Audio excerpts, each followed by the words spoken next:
Hello aspirants, আজকে SLST 2025-এর জন্য তোমাদের 2016 সালের যে কোশ্চেন পেপারটা ছিল সেটার সলভ এনেছি। এর আগেও তোমাদের সলভ এনেছি, সেটা ফার্স্ট পার্ট। আজকে তোমাদের সেকেন্ড পার্টটা এনেছি।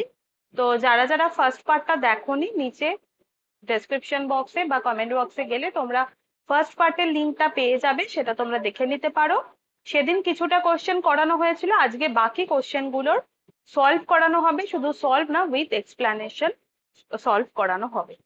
তো অবশ্যই ভিডিও ভালো লাগলে লাইক করো, চ্যানেলটিকে সাবস্ক্রাইব করো, এবং তোমরা আর কি কি টপিকের ওপর ক্লাস চাইছো সেগুলো একটু কমেন্ট বক্সে জানাতে পারো। তাহলে আমার সুবিধা হবে, নেক্সট ক্লাসের ভিডিও ক্লাস যদি রেকর্ড করি তো সেগুলো করতে আমার সুবিধা হবে। তো শুরু করছি আজকে।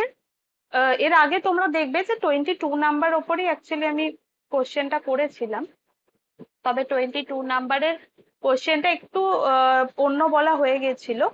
তো সেটার কারণে এটা আর একবার রিপিট করছি ওই কোশ্চেনটা।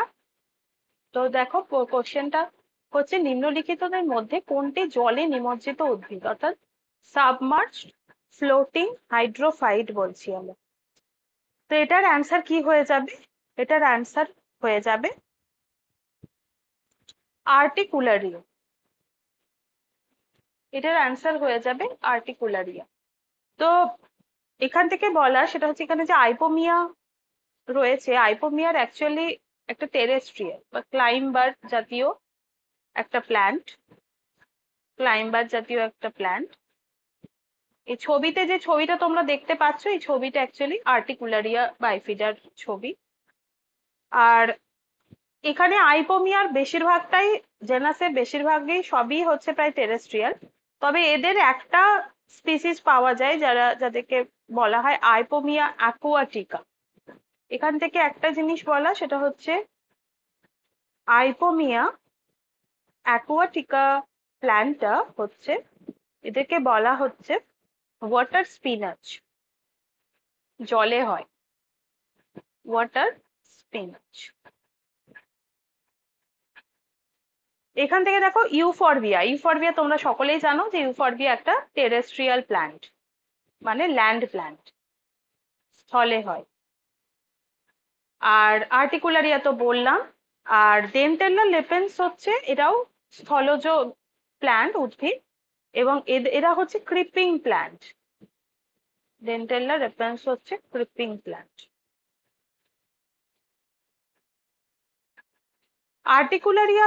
আর্টিকুলারিয়াকে এর একটা আলাদা নাম আছে, একে বলা হয় ব্ল্যাডার ওয়ার্ট। কেন ব্ল্যাডার ওয়ার্ট বলা হয়? কারণ এই ধরনের গাছগুলোতে আর্টিকুলারিতে কি হয়, ব্ল্যাডারের মতো একটা স্ট্রাকচার থাকে, যে স্ট্রাকচারে ওরা বিভিন্ন ধরনের অর্গানিজমকে ওরা ট্র্যাপ করে নিউট্রিশনের জন্য। এরা অ্যাকচুয়ালি তাহলে কি হচ্ছে, এরা যদি অর্গানিজমকে ট্র্যাপ করে, জলজ অর্গানিজমও হতে পারে, তো সেই জন্য এরা হচ্ছে কার্নিভোরাস। এরা কার্নিভোরাস হয়। তাহলে আর্টিকুলারিয়া বাইফিডা, যেটাকে আমরা আর একটা নাম হচ্ছে ব্ল্যাডার ওয়ার্ট, এবং এরা হচ্ছে কার্নিভোরাস হয়। তো আশা করছি এই কোশ্চেনটা তোমাদের কাছে ক্লিয়ার হয়ে গেল। চলে আসি নেক্সট কোশ্চেনে। লিগিউল কোথায় দেখা যায়? অপশন দেখো, চারটে অপশন আছে। এর মধ্যে সঠিক অ্যান্সার কি হয়ে যাবে? সঠিক অ্যান্সার হয়ে যাবে, এটা আশা করছি সকলের পারবে। এটার অ্যান্সার হয়ে যাবে সেলা জিনেল্লা। সেলা জিনেল্লা। তো সেলা জিনেল্লাতে আমরা লিগুল দেখতে পাচ্ছি। কিভাবে, কোথায় দেখতে পাচ্ছি, ছবিতে আমি আলাদা করে তোমাদের জন্য দিয়েছি।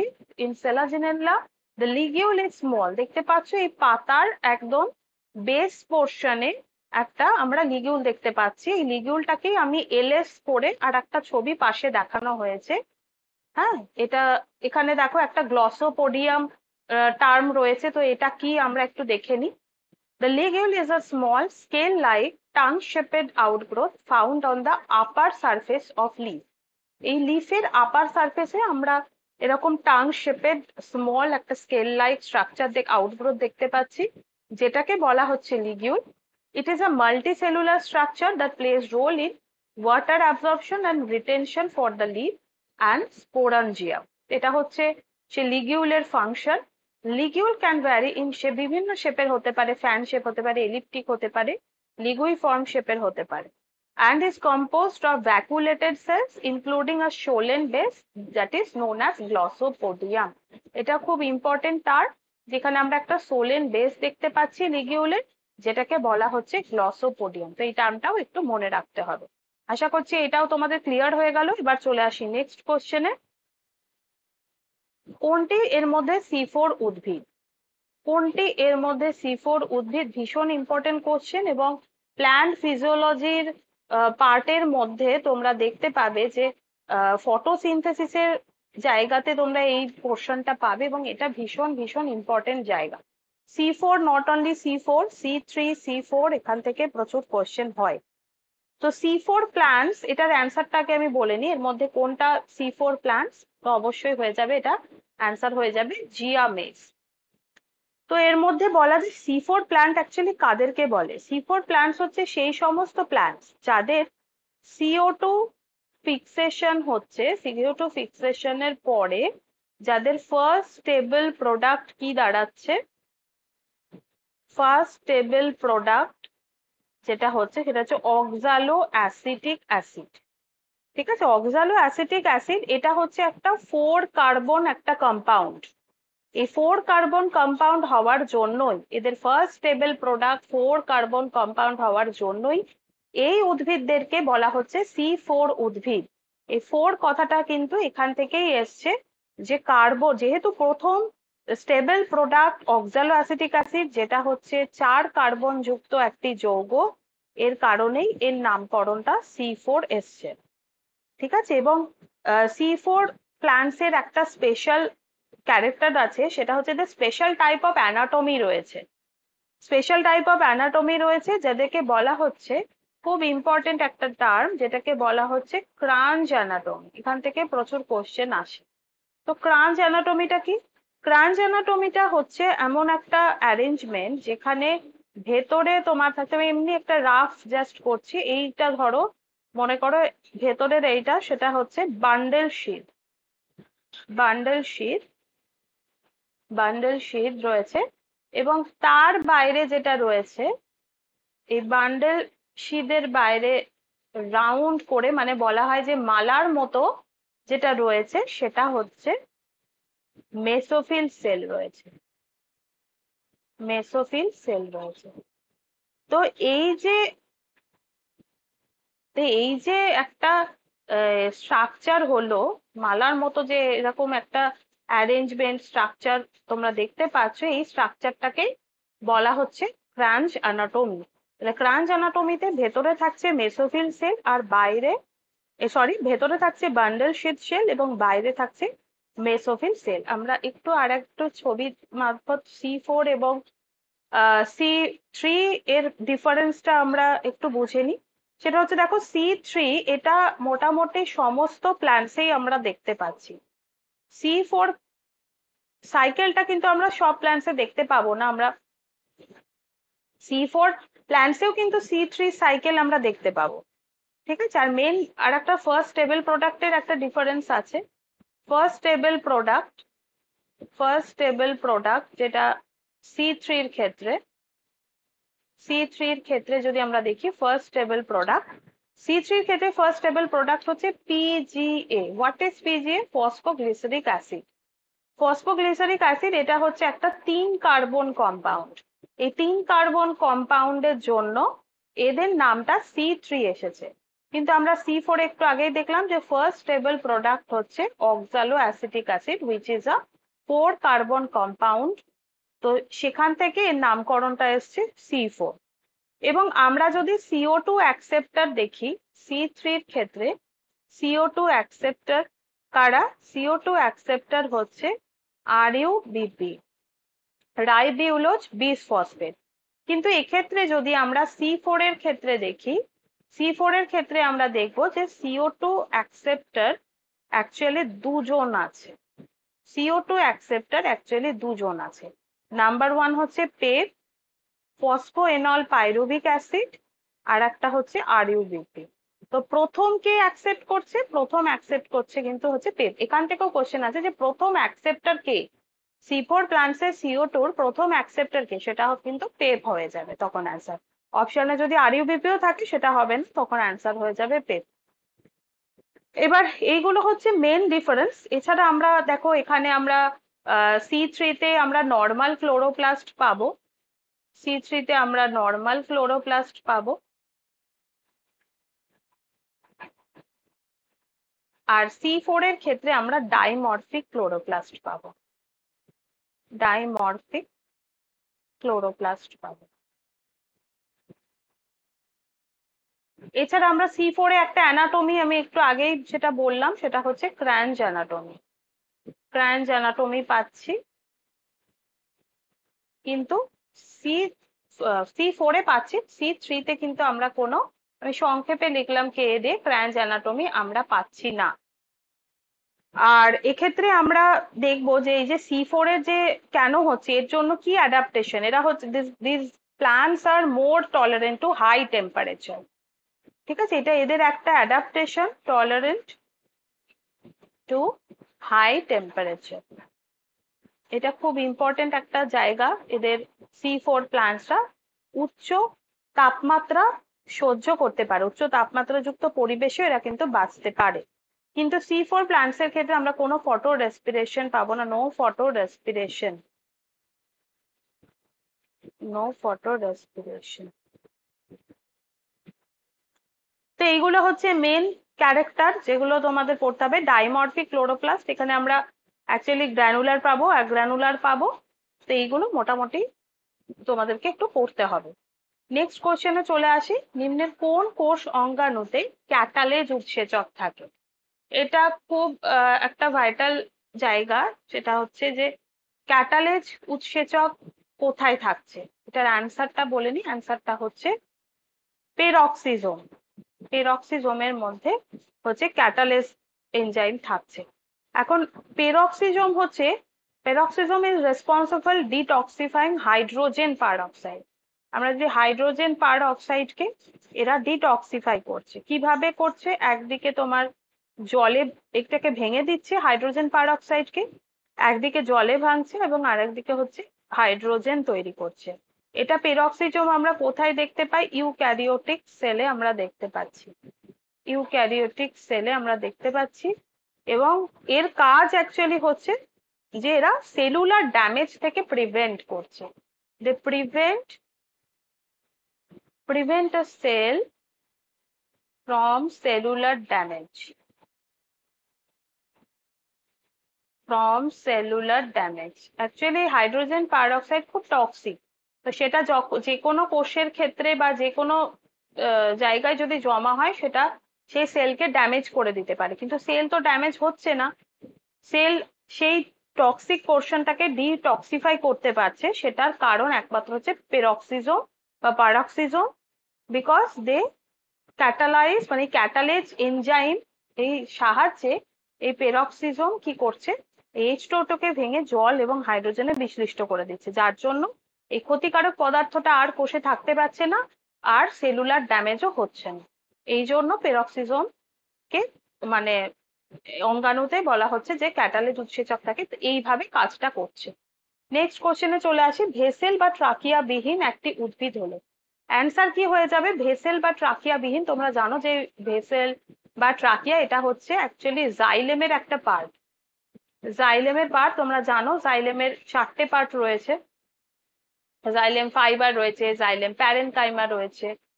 আমি একটু বলে দিই, জাইলেম ফাইবার, জাইলেম প্যারেনকাইমা, আর হচ্ছে এই যে ট্রাকিয়া বা ভেসেল যেটা এখানে রয়েছে, ট্রাকিয়া অর ভেসেল, আর একটা রয়েছে ট্রাকিড। তো এটার অ্যান্সার হয়ে যাবে পাইন। নর্মালি আমরা জানি যে পাইন কি, পাইন হচ্ছে gymnosperm, pine is a gymnosperm.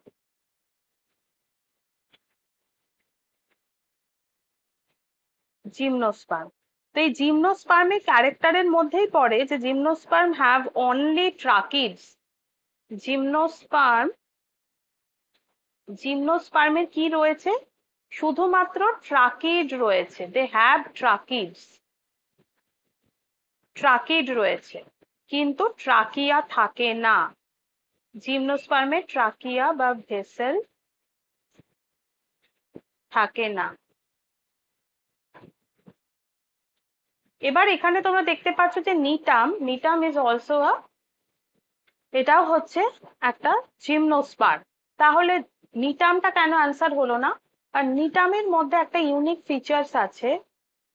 নিটাম gymnosperm হলেও এটা এক্সেপশন, জিমনোস্পার্মের একটা এক্সেপশন, বা বলা যায় যে নিটামের মধ্যে কিছু অ্যাঞ্জিওস্পার্মের ক্যারেক্টারিস্টিক রয়েছে।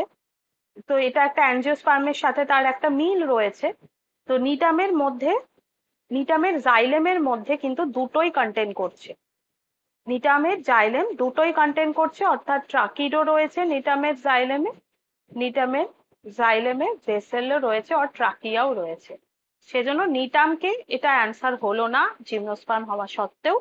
কিন্তু পাইনাস হচ্ছে জিমনোস্পার্ম, যার মধ্যে আমরা বাকি অন্যান্য সব জিমনোস্পার্মের মধ্যেই এটা দেখতে পাবো যে ট্রাকিড দেখতে পাবো, কিন্তু ট্রাকিয়া বা ভেসেল দেখতে পাবো না। আর জ্যাকফ্রুট আর ফ্যান পাম বা তাল কেন হলো না? কারণ এরা হচ্ছে অ্যাঞ্জিওস্পার্ম, আর অ্যাঞ্জিওস্পার্মের মধ্যে আমরা জানি যে অ্যাঞ্জিওস্পার্ম হ্যাভ বোথ, মানে জাইলেমের মধ্যে দুটোই কন্টেন করে, ট্রাকিডও কন্টেন করে আর ভেসেলও কন্টেন করে।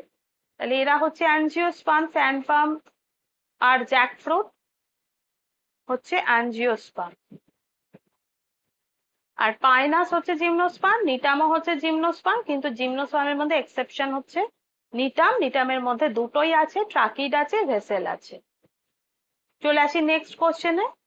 কোন উদ্ভিদের শাখামূল বিশেষ অভিযোজনের ফলে মাধ্যাকর্ষণ শক্তির বিপরীত দিকে খাড়াভাবে বৃদ্ধিপ্রাপ্ত হয়? Negatively geotropic. এটার নামটা কি না, অ্যান্সারটা হয়ে যাবে নিউমাটোফোর। আমরা বিভিন্ন উদ্ভিদ যেগুলো তোমার কোস্টাল এরিয়াতে জন্মায়, যেরকম সুন্দরী, গড়ান, গেওয়া, তো এই সমস্ত ম্যানগ্রোভ ট্রিজে আমরা দেখতে পাই কি তাদের মাটি থেকে কিছু শিকড় আবার উঠেছে, মাটি থেকে কিছু শিকড় উঠেছে, এবং সেই শিকড় গুলোতে কি থাকে, সেই শিকড় গুলোতে একটা ছিদ্র থাকে, যেই ছিদ্রের মাধ্যমে ওরা শ্বাস প্রশ্বাস আদান প্রদান করতে পারে, পরিবেশের সাথে আদান প্রদান করতে পারে। তো সেটাই হচ্ছে নিউমাটোফোর, একেই বলা হয় নিউমাটোফোর। তো এই নিউমাটোফোর সাধারণত আমরা ম্যানগ্রোভ ট্রিজে আমরা দেখতে পাই, যে সমস্ত ট্রিজ কোস্টাল এরিয়াতে জন্মায়। তো তাদের ট্রিটা হচ্ছে নেগেটিভলি জিওট্রপিক। কেন বলা হচ্ছে? কারণ জিওট্রপিক আমরা জানি যে রুটের ক্যারেক্টার কি, root is geotropic, positively geotropic. Geotropic কেন বলছি? কারণ রুট হচ্ছে মাধ্যাকর্ষণ শক্তি যেদিকে, সেদিকে রুট বিস্তারিত হয়, মাধ্যাকর্ষণ শক্তির দিকে, তো গ্র্যাভিটির দিকে রুট কিন্তু বিস্তার করে নর্মালি। কিন্তু এক্ষেত্রে আমরা দেখতে পাচ্ছি নিউমাটোফোর মাটির ওপরের দিকে সে বিস্তার লাভ করছে, সেই জন্য নিউমাটোফোরকে বলা হচ্ছে নেগেটিভলি জিওট্রপিক। চলে আসছি নেক্সট কোশ্চেনে। নিম্নের কোন ক্ষেত্রে সংক্রামিত ও আক্রান্ত উদ্ভিদ কোষগুলোর মৃত্যু ঘটে? তো ইনফেক্টেড প্লান্টস ডাই, এটার অ্যান্সারটা খুব ইজি, এটা খুব কমন একটা কোশ্চেন, এটার অ্যান্সার হয়ে যাবে নেক্রোসিস।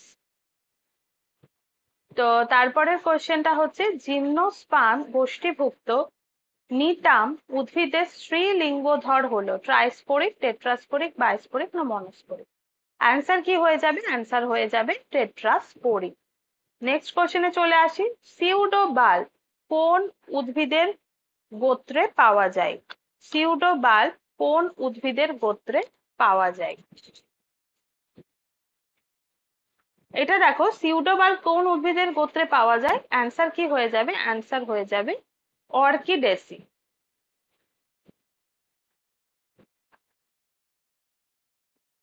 তো এখানে আমরা ছবিতে দেখতে পাচ্ছি, যে ছবিতে এখানে একটা বাল্ব শেপের যেটা দেখা যাচ্ছে, দেখতে পাচ্ছ তোমরা এই পোর্শনটা, এটাকে বলা হচ্ছে সিউডোবাল্ব। এটা আমরা দেখতে পাচ্ছি। অর্কিডেসি ফ্যামিলিতে দেখতে পাবো। আচ্ছা, নেক্সট আর একটা কোশ্চেন করানোর আগে আমি একটু ছবি দেখে দিই। এই হচ্ছে নিউমাটোফোর এর ছবি। এদেরকে বলা হচ্ছে শ্বাসমূল বা নিউমাটোফোর। এবং এখানে তোমাদের এই ক্যাটালেজ এনজাইমটা আমি একটু ডেসক্রাইব করে দিই, যে ক্যাটালেজ এনজাইমটা কাজ করছিল তার উপর পেরক্সিজম, সেখান থেকে লাস্ট অব্দি দেখো যে উৎপন্ন করছে যে H2O, এটা হচ্ছে ভেঙে যাচ্ছে। তো সেটাই তোমাদেরকে বলার, আর একবার করে দেখিয়ে দিলাম। নেক্সট কোশ্চেনে চলে আসি। জাইলেম ভেসেলে পারফোরেশন প্লেট যখন গোলাকার হয় তখন তাকে কি বলা হয়? এটার অ্যান্সার কি হয়ে যাবে? এটার অ্যান্সার হয়ে যাবে ফোরামিনেট, অর্থাৎ অপশন বি হয়ে যাবে রাইট অ্যান্সার। নেক্সট কোশ্চেনে চলে আসি। নিম্নলিখিত কোন যৌগটি থেকে ইথিলিন তৈরি হয়? কোন যৌগ থেকে ইথিলিন তৈরি হয়? ইথিলিন তৈরি হয় মিথিওনিন থেকে। ইথিলিন তৈরি হচ্ছে, প্রিকারসর অফ ইথিলিন হচ্ছে মিথিওনিন। নেক্সট কোশ্চেন, C4 চক্রের প্রথম CO2 গ্রহণকারী উপাদান হলো? আমি একটু আগে C4টা যখন বোঝাচ্ছিলাম তখনই তোমাদেরকে বলে দিয়েছি যে C4 এর ক্ষেত্রে CO2 অ্যাকসেপ্টার কিন্তু দুটো। নাম্বার 1 হচ্ছে তোমার পেপ, আর নাম্বার 2 হচ্ছে RuBP, কিন্তু প্রথম অ্যাকসেপ্টার হচ্ছে পেপ। তাহলে অ্যান্সার হয়ে যাবে, রাইট অ্যান্সার হয়ে যাবে পেপ, অর্থাৎ ফসফোএনল পাইরুভিক অ্যাসিড। এটা হয়ে যাবে সঠিক অ্যান্সার। নেক্সট কোশ্চেনে চলে আসি। গুপ্তবীজী উদ্ভিদের শস্য কলা হলো? তো গুপ্তবীজী উদ্ভিদের শস্য কলা অ্যাকচুয়ালি হচ্ছে ট্রিপ্লয়েড টাইপের হয়, 3N। নেক্সট কোশ্চেন, অ্যালিয়াম সেপার দেহকোষে ক্রোমোজোমের সংখ্যা কতগুলো? অ্যালিয়াম সেপার ক্ষেত্রে ক্রোমোজোম সংখ্যা হচ্ছে 16টি। তোমরা একটু চেষ্টা করবে, বাকি খুব ইম্পর্টেন্ট কিছু ক্রোমোজোম নাম্বার আছে সেগুলোকে একটু মুখস্থ করে ফেলা, সেখান থেকে কোশ্চেন আসতে পারে। মেটাফেজ ক্রোমোজোমের নিউক্লিয়াসের ডিএনএ এর পরিমাণ কত? মেটাফেজ ক্রোমোজোমে আমরা জানি যে ডিএনএ কিন্তু ডাবল হয়ে যায়, অর্থাৎ 2C যদি থাকে সেখান থেকে হয়ে যায় 4C। তাহলে মেটাফেজ ক্রোমোজোমে নিউক্লিয়াসের ডিএনএ এর পরিমাণ হচ্ছে 4C, অর্থাৎ 4C হয়ে যাবে কারেক্ট অ্যান্সার। নেক্সট কোশ্চেনে চলে আসি। ক্রিস্টি দেখা যায় কোথায়? ক্রিস্টি দেখা যায় হচ্ছে মাইটোকন্ড্রিয়াতে দেখা যায়। মাইটোকন্ড্রিয়াকে কি বলা হয়? পাওয়ার হাউস অফ সেল, অর্থাৎ কোষের শক্তি ঘর। এবং মাইটোকন্ড্রিয়া হচ্ছে দ্বিপর্দা বেষ্টিত একটা অঙ্গাণু, অর্থাৎ এই যদি মাইটোকন্ড্রিয়া এরকম হয়, সেখানে আমরা এরকম কিছু আঙুলের মতো প্রবর্ধক দেখতে পাবো। এই আঙুলের মতো প্রবর্ধককে বলা হয় ক্রিস্টি বলা হয়। এবং এরা হচ্ছে দ্বি একক পর্দা বেষ্টিত, দুটো পর্দা দ্বারা বেষ্টিত থাকে অঙ্গাণু। চলে আসি নেক্সট কোশ্চেনে। এন্ডোস্টাইল কি? এন্ডোস্টাইল কি? সঠিক অ্যান্সার হচ্ছে অ্যাম্ফিঅক্সাসের গ্রাসনালীর অন্তর্গাত্রে লম্বালম্বী সিলিয়ারি খাঁজকে বলা হচ্ছে এন্ডোস্টাইল। চলে আসি নেক্সট কোশ্চেনে। প্রাণীর কোষ আবরণী তৈরি হয় প্রধানত কি দিয়ে? প্রাণীর কোষ অর্থাৎ প্লাজমা মেমব্রেন কি দিয়ে তৈরি হয়? প্লাজমা মেমব্রেন তৈরি হয়, অ্যান্সার কি হয়ে যাবে? Lipoprotein molecule. এখানে আমরা ছবিতে দেখতে পাবো, ছবিতে দেখলে আমরা এখানে পাবো যে এখানে আমরা যেরকম প্রোটিন পাচ্ছি সেরকম হচ্ছে লিপিডও পাচ্ছি। তো সেই জন্যই এদেরকে এখানে একটা অনেক থিওরি আছে, এদেরকে বলা হয় PLP থিওরি, অর্থাৎ প্রোটিন লিপিড প্রোটিন। ঠিক আছে, প্রথমে একদম বাইরের আবরণীতে প্রোটিন থাকছে, ভেতরে হচ্ছে লিপিড থাকছে, এবং বাইরে আবার প্রোটিন থাকছে। তো এই স্ট্রাকচারটা একটু ভালো করে পড়তে হবে, প্লাজমা মেমব্রেনের স্ট্রাকচারটা, এখান থেকে প্রশ্ন হয়। নেক্সট কোশ্চেন হচ্ছে কোন জিনের ক্ষেত্রে ক্রিস ক্রস সঞ্চরণ প্রকৃতি দেখা যায়? অ্যান্সার কি হয়ে যাবে? প্রচ্ছন্ন সেক্স লিঙ্কড জিন, রিসিসিভ সেক্স লিঙ্কড জিন হয়ে যাবে। এটার অ্যান্সার অনেক জায়গায় ভুল আছে, বা হয়তো কমিশনেও আমার ঠিক মনে পড়ছে না, তবে প্রকট থাকলে কিন্তু প্রকট হবে না, কারণ প্রচ্ছন্ন থাকলে তবেই কিন্তু সেটা ক্রিস ক্রস হচ্ছে। প্রকট হলে তো নেক্সট জেনারেশনেই দেখা যাবে, সেটা ক্রিস ক্রস হওয়ার কথা নয়। তাই এটার অ্যান্সার হয়ে যাবে রিসেসিভ সেক্স লিঙ্কড জিন। ক্রিসকসের ক্ষেত্রে, কোন জিনের ক্ষেত্রে যদি কোশ্চেন আছে রিসেসিভ সেক্স লিঙ্ক জিন হবে। পরের কোশ্চেন হচ্ছে ফ্লাজেলার প্রধান সাইটোস্কেলিটাল প্রোটিন কি? প্রধান সাইটোস্কেলিটন, এটার এখানে অপশন গুলোর মধ্যে অ্যান্সার হয়ে যাবে অ্যাক্টিন। অ্যাকচুয়ালি হচ্ছে টিউবিউলিন, টিউবিউলিন ছাড়াও হচ্ছে অ্যাক্টিন, দুটোই হচ্ছে এদের প্রধান সাইটোস্কেলিটাল প্রোটিন। তো অপশনে যদি টিউবিউলিন থাকে তখন টিউবিউলিন অপশনটাকে কারেক্ট করবে। নিম্নলিখিত রোগগুলোর মধ্যে কোনটা সেক্স লিঙ্কড জিন, সেক্স লিঙ্কড রোগ? এটা সকলে পারবে, এটার অ্যান্সার বুঝতেই পারছো, এটা হয়ে যাবে কালার ব্লাইন্ডনেস বা বর্ণান্ধতা। এবং তোমরা সকলে জানো স্কারভি, স্কারভি কি রোগ হয়? ভিটামিন সি এর অভাবে স্কারভি রোগ হয়। আর মায়োপিয়া, এটাও তোমরা জানো, আগের দিন ঠিক এই 2016 সালের বায়োলজি কোশ্চেন সলভ করাতে গিয়ে তোমাদেরকে এগুলো বলেছিলাম মায়োপিয়া কি।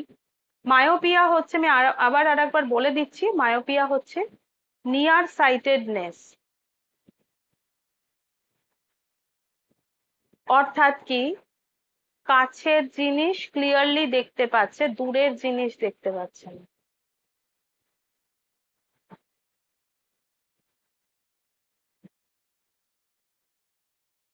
ক্লিয়ারলি দেখতে পায় কিন্তু দূরের জিনিস পায় না।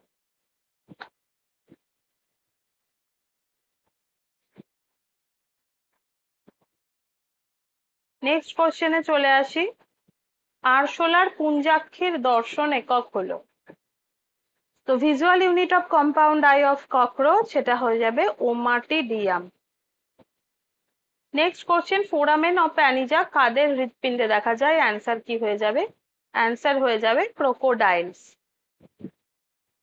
সবাইকে বলছি ভিডিও ভালো লাগলে একটু লাইক করে দেবে, আর সাবস্ক্রাইব করে রেখো চ্যানেলটাকে, এরকম ভিডিও প্রতিনিয়ত আপলোড হবে, chapter wise topic wise video MCQ upload হবে। তো সেই ক্লাসগুলো দেখার জন্য কিন্তু চ্যানেলটাকে সাবস্ক্রাইব করে ফেলতে হবে।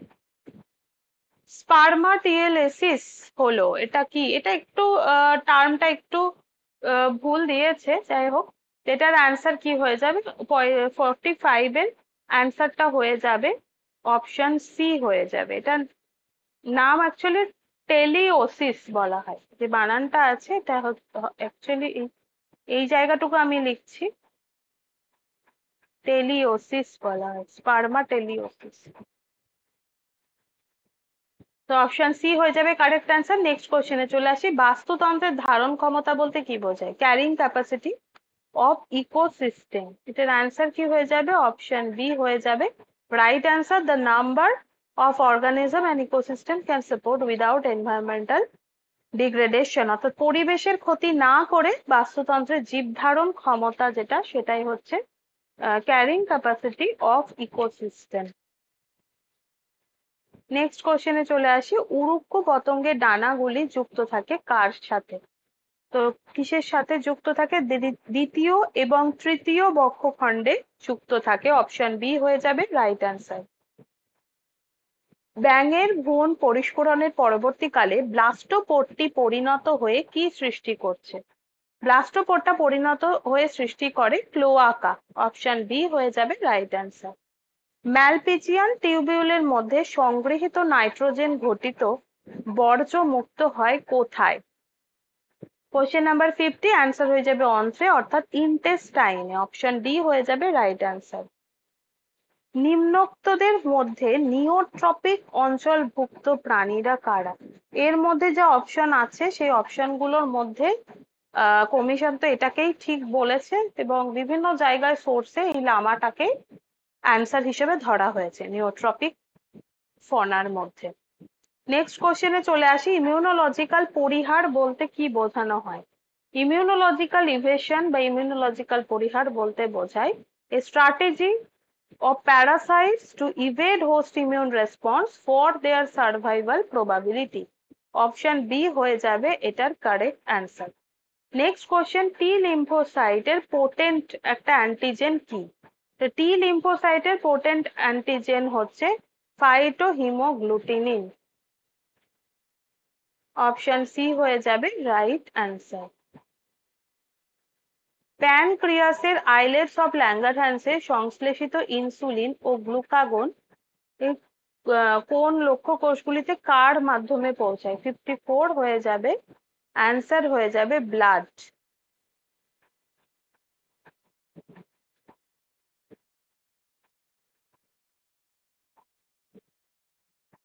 আচ্ছা, নেক্সট কোশ্চেন। এখান থেকে তোমাদের আইলেটস অফ ল্যাঙ্গারহ্যান্স, এখান থেকে তোমাদের যে নামগুলো তোমরা পড়লে, ইনসুলিন আর গ্লুকাগন, জানো যে ইনসুলিন কি হরমোনটা কাজ করে? ইনসুলিন হরমোন হচ্ছে আমাদের রক্তে গ্লুকোজের পরিমাণকে কমাচ্ছে। তো ইনসুলিন যদি কম হয়ে যায়, যদি কম ক্ষরিত হয়, তাহলে যে রোগটা হয় ডায়াবেটিস মেলিটাস রোগ হয়। আর গ্লুকাগনের কাজ ঠিক ইনসুলিনের অপোজিট। ইনসুলিনের অপোজিট হচ্ছে গ্লুকাগনের কাজ, অর্থাৎ রক্তে যদি কোনো কারণে শর্করা কমে যায়, এর কাজ হবে সেই সুগার লেভেলটাকে ঠিক করা। তো ইনসুলিন এবং গ্লুকাগন দুটোই খুব ইম্পর্টেন্ট একটা হরমোন, যেটা প্যানক্রিয়াসের আইলেটস অফ ল্যাঙ্গারহ্যান্স থেকে তোমার আলফা কোষ আর বিটা কোষ থেকে নির্গত হয়। এইটা একটু হরমোনের দিকটা একটু ভালো করে পড়তে হবে। সাধারণত যে আমরা জানি যে pancreas is a mixed gland, অর্থাৎ এটা অন্তঃক্ষরা হিসেবেও কাজ করে, বহিঃক্ষরা হিসেবেও কাজ করে। অর্থাৎ endocrine gland and exocrine gland দুটো হিসেবেই কাজ করে। নেক্সট এবং লাস্ট কোয়েশ্চেন, যে প্রাণীর দেহের তাপমাত্রা পরিবেশের তারতম্যের সাথে সম্পর্কযুক্ত হয় তাকে কি বলা হয়? অ্যান্সার কি হয়ে যাবে? অ্যান্সার হয়ে যাবে পয়কিলোথার্ম। তো ভিডিও এখানেই শেষ হচ্ছে। and don't forget to subscribe our channel the competitive guide। Video ভালো লাগলে অবশ্যই লাইক করো, চ্যানেলটাকে সাবস্ক্রাইব করো এবং নিচে দেওয়া টেলিগ্রাম লিংকে তোমরা জয়েন করতে পারো। আর তোমাদের কমেন্ট বক্সে তোমরা এটা মানে তোমরা বলতে পারো যে কি কি টপিকের ওপর তোমরা ক্লাস চাইছো, বটানি হোক, জুওলজি হোক, যে যে টপিক তোমাদের হার্ড লাগছে বা এই টপিকটা বুঝিয়ে দিলে ভালো হয়, সেগুলো তোমরা কমেন্ট বক্সে কমেন্ট করতে পারো। আর কেমন লাগছে অবশ্যই জানিও, কারণ তোমরা যত মানে চাইছো ক্লাস, সেক্ষেত্রে আমিও মোটিভেশন পাবো ক্লাস নেওয়ার। তো অবশ্যই একটু জানিও কেমন লাগছে। Thank you so much. এই ভিডিও এখানেই শেষ করছি।